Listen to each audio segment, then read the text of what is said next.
Hi everybody, today I will show you how to use WhatsApp channels. So let's begin. So WhatsApp channels is a feature that lets you follow and receive updates from people, brands or topics you are interested in. Kind of like following someone on Instagram but inside WhatsApp. To find channels to follow, open WhatsApp, tap on the updates icon at the bottom. Now you will see a find channels to follow button. Tap on it and this opens up a directory where you can browse featured channels or search for a specific one by name. You can also click on explore and search for channels by name. For example, if I type in football, I'll have all these channels that are dedicated around football. So if I click follow, I'll instantly start following this page where I can click on this page and all the updates regarding football will be shown in my updates on WhatsApp. Now I can get back and all the channels I follow will be shown here.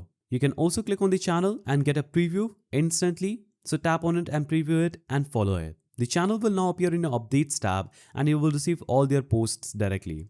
To read an update from a channel, just tap on it in your updates tab like you would open a chat. You'll see all their posts in there.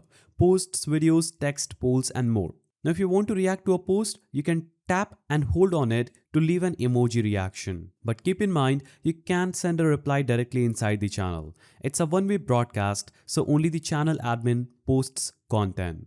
And if you ever want to unfollow a channel, open it, tap on three-dotted icon in the top right and click unfollow. Click unfollow again and that channel will be removed. So that's how you use WhatsApp channels. If you found this helpful, subscribe to the channel and leave a like.